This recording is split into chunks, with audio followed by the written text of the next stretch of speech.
Welcome to my channel. నా పేరు Chaitanya. Indian women's cricket ఒక హిస్టరీని అయితే క్రియేట్ చేసింది.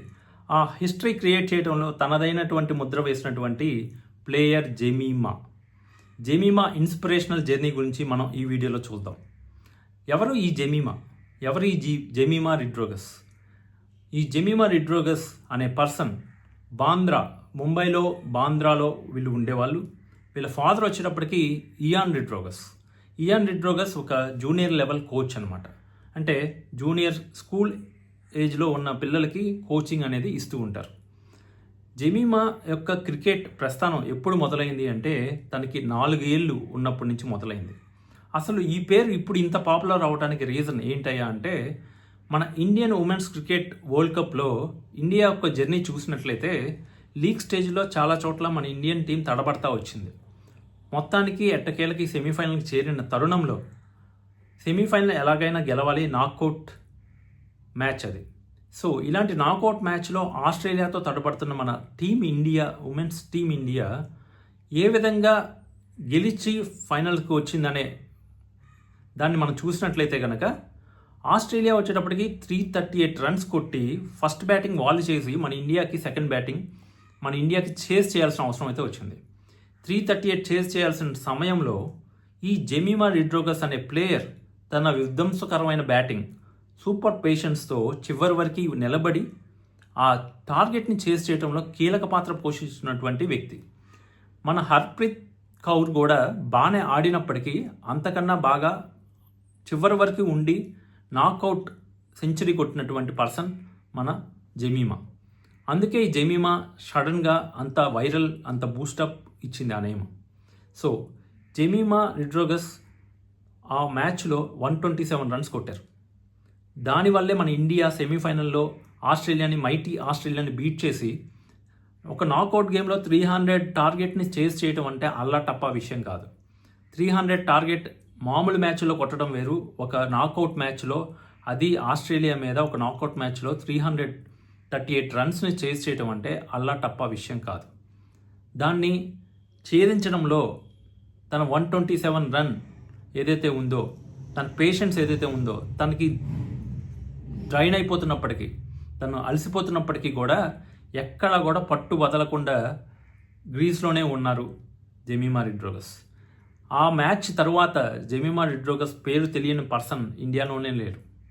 సో అందువల్లే ఈ జెమీమా రిడ్రోగస్ గురించి అందరూ సెర్చ్ చేస్తున్నారు. ఎవరు ఈ జెమీమా రిడ్రోగస్, ఎందుకు ఇంత పాపులారిటీ వచ్చిందంటే తన కష్టం ఇంత పాపులారిటీని తెచ్చిపెట్టింది, తన పేషెన్స్ ఇంత పాపులారిటీని తెచ్చిపెట్టింది.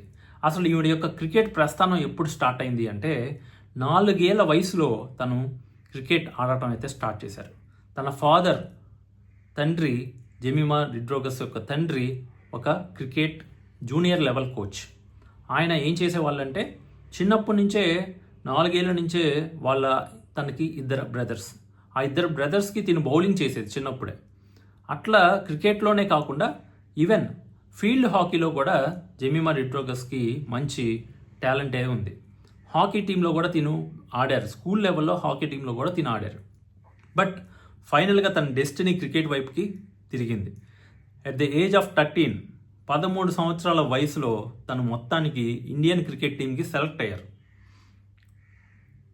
2013లో ఇండియన్ క్రికెట్ టీంకి సెలెక్ట్ అయ్యారు. అండ్ జెమీమా రిడ్రోగస్ యొక్క గ్రాఫ్ చూసినట్లయితే మనకి స్మృతి మందానా గారికి డబల్ సెంచరీ ఉంది. ఆ తర్వాత ఇండియన్ ఉమెన్స్ క్రికెట్లో డబల్ సెంచరీ ఉన్న ఏకైక ప్లేయర్ మన జెమీమా రిడ్రోగస్ 202 రన్స్ కొట్టారు. అది ఈవిడ యొక్క track record. So last year world కప్కి తిను సెలెక్ట్ అవ్వలేదు డ్యూ టు అదర్ రీజన్స్. తన హెల్త్ కండిషన్స్ అండ్ యాంగ్జైటీ వల్ల తను చాలా డిప్రెషన్లోనూ యాంగ్జైటీలోనూ ఉండేవాళ్ళు. రోజు నైట్ ఏడుస్తూనే ఉండేదాన్ని అని చెప్పి చాలాసార్లు తను పలు ఇంటర్వ్యూలో చెప్పడం కూడా జరిగింది. వాటన్నిటిని అధిగమించి తను ఇప్పుడు వరల్డ్ కప్లో ఇంత బాగా పర్ఫామ్ చేయగలిగారు. అందువల్లే దీని యొక్క జర్నీ ఒక inspirational journey. Last year drop out అయిన ఒక ప్లేయర్, యాంగ్జైటీలో, ఎమోషనల్ వీక్నెస్లో ఉన్న ఒక ప్లేయర్ కమ్బ్యాక్ చేసి మళ్ళీ ఇండియా వరల్డ్ కప్ గెలవడంలో కీలక పాత్ర పోషించినటువంటి ఒక ప్లేయర్గా నిలవడం అనేది ఒక హిస్టరీ అని చెప్పొచ్చు, ఒక మంచి ఇన్స్పిరేషనల్ జర్నీ అని చెప్పొచ్చు. ఒక సాధారణమైన కుటుంబంలో పుట్టినటువంటి ఈ పర్సన్ జెమీమా రిడ్రోగస్ ఎంతోమంది ఆడపిల్లలకి ఇన్స్పిరేషనల్ పర్సన్ అయ్యే ఛాన్స్ ఉంది. ఈవిడకి మల్టిపుల్ టాలెంట్స్ ఉన్నాయి. ఈవిడ గిటార్ చాలా బాగా ప్లే చేస్తారు అండ్ డ్యాన్స్ చాలా బాగా చేస్తారు అండ్ హాకీలో కూడా మంచి నైపుణ్యం ఉంది. ఇలాంటి ప్లేయర్ మనకు దొరకటం, మన ఇండియాలో పుట్టడం రియల్లీ హ్యాట్స్ ఆఫ్. ఇలాంటి ప్లేయర్స్ని చూసినప్పుడు తోటి ఆడపిల్లలకి మంచి ఇన్స్పిరేషన్ అనిపిస్తుంది. సో జెమీమా రిడ్రోగస్ చాలా విషయాల్లో కాంట్రవర్సీలోకి వెళ్ళినప్పటికీ తన యొక్క ఆట తీరులో కానీ తన యొక్క యాటిట్యూడ్లో కానీ ఎటువంటి చేంజ్ లేదు. ఎంత కమ్బ్యాక్ ఇచ్చారు అంటే లాస్ట్ ఇయర్ చాలా డిప్రెషన్లోనూ చాలా స్ట్రగుల్స్లోనూ యాంగ్జైటీలోనూ ప్రాబ్లమ్స్ ఫేస్ చేస్తున్న ఈవిడ ఈ వరల్డ్ కప్లో మనకి తనదైన స్థైలిలో అదరగొట్టి చూపించారు, మ్యాచ్ గెలిపించి చూపించారు. ఈవెన్ ఫైనల్లో అంత బాగా ఆడనప్పటికీ బ్యాటింగ్ పరంగా సెమీఫైనల్లో ఆడినంత చూపించినప్పటికీ తన యొక్క ప్రెజెన్స్ ఇన్ ద ఫీల్డ్ చాలా బాగా ఉంది అని అందరూ మెచ్చుకున్నారు. సో గవాస్కర్ గారు అయితే జెమీమా మన ఇండియన్ క్రికెట్ ఉమెన్స్ టీం కనుక కప్పు గెలిస్తే జెమీమా గిటార్ ప్లే చేస్తే నేను సాంగ్ పాడతానని చెప్పారనమాట. సో జెమీమా గిటార్ వాయిస్తారు, నెక్స్ట్ డ్యాన్సింగ్ బావచ్చు, నెక్స్ట్ వచ్చేటప్పటికి హాకీ ఆడగలుగుతారు, క్రికెట్ ఆడగలుగుతారు. ఇన్ని మల్టిపుల్ టాలెంట్స్ ఆవిడలో ఉన్నాయి. సో ఒక అరుదైన పర్సనాలిటీ అని చెప్పొచ్చు. ఈవిడ కొంచెం రిలీజియస్ ఫీలింగ్స్ వీళ్ళకి ఎక్కువ అని కూడా చెప్పచ్చు. ఎందుకంటే తన ఫాదర్ చేసినటువంటి ఒక చిన్న పని వల్ల తిని కాంట్రవర్సీలకు కూడా వెళ్ళారు. ఎందుకు అంటే తనకి ఉన్న మెంబర్షిప్ని ఒక రిలీజియస్ యాక్టివిటీకి యూజ్ చేసిన కారణంగా సోషల్ మీడియాలో బీభత్సమైన ట్రోల్స్ అయితే వచ్చినాయి. వీళ్ళు ఒక క్యాథలిక్ ఫ్యామిలీ అనమాట. అందువల్ల వీళ్ళు ఆ రిలీజియస్ యాక్టివిటీస్ మీద ఎక్కువ ఫోకస్ చేయడం వల్ల కూడా జెమీమాకి చాలా నెగిటివిటీ కూడా సోషల్ మీడియాలో ట్రోల్స్ రూపంలో వచ్చింది. ఈవెన్ గెలిచిన తర్వాత తను చెప్పిన స్పీచ్లో కూడా చాలామంది తప్పు పట్టారు. రియల్గా నిజానికి అలా తప్పు పట్టడం కరెక్ట్ అంటారా? సో ఒక ఆటనే ఆటగా చూడాలి. భాషా భేదాలు కానీ, సాంస్కృతిక భేదాలు కానీ, సాంప్రదాయ భేదాలు కానీ, కుల మతాలకు కానీ అతీతంగా మనం ఒక స్పోర్ట్ని అయితే చూడాల్సి ఉంటుంది. ఇలాంటి స్పోర్ట్స్ పర్సన్ని మనం ఒక ఇన్స్పిరేషనల్గా చూపించాలి మన పిల్లలకు కానీ ఎవరికైనా కానీ. సో జెమీమా సాధించినటువంటిది అల్లాటప్ప విజయం అయితే కాదు. ఎందుకు అంటే ఎంతో కష్టపడితే కానీ మనం ఒక ఇండియన్ క్రికెట్ టీంలోకి అడుగుపెట్టడం అంత ఈజీ కాదు. లాస్ట్ ఇయర్ తను డ్రాప్ అవుట్ అయినప్పటికీ తను పట్టు వదలకుండా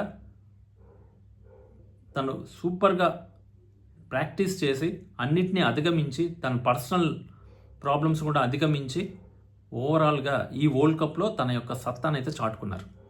ఇలాంటి తరుణంలో తన మీద ఇలా సోషల్ మీడియా ట్రోల్స్ మతానికి సంబంధించి రావడం అయితే బాధాకరం. సో ఆవిడ మాట్లాడేటప్పుడు ఆవిడ యొక్క ఆనందం ఎక్స్ప్రెస్ చేసే క్రమంలో భాగంగా ఆవిడ యూజ్ చేసినటువంటి వర్డ్స్ని కొంతమంది తప్పు పడుతున్నారు. కానీ నిజానికి అలా తప్పు పట్టడం కరెక్ట్ అంటారా? నాకు తెలిసి అయితే కరెక్ట్ కాదు. ఎందుకు అంటే మన ఇండియాని రిప్రజెంట్ చేస్తూ తను చూపించినటువంటి ఆట తీరును మనం ఖచ్చితంగా మెచ్చుకొని తీరాలి. అంతేగాని తన ఆనందం వ్యక్తపరిచే క్రమంలో తను మాట్లాడిన మాటల్లోని తప్పులు వెతకడం అనేది 100% కరెక్ట్ కాదు.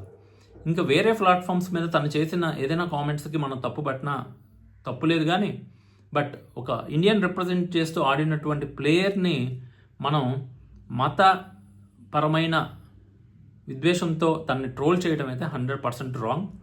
కానీ ఎవరు ఏమన్నప్పటికీ very strong player, strong individual, strong personality, చాలామందికి ఇన్స్పిరేషనల్గా నిలిచినటువంటి జెమీమా రిడ్రోగస్ యొక్క జర్నీ చాలామంది ఆడపిల్లలకి హోప్ని అయితే క్రియేట్ చేస్తుంది.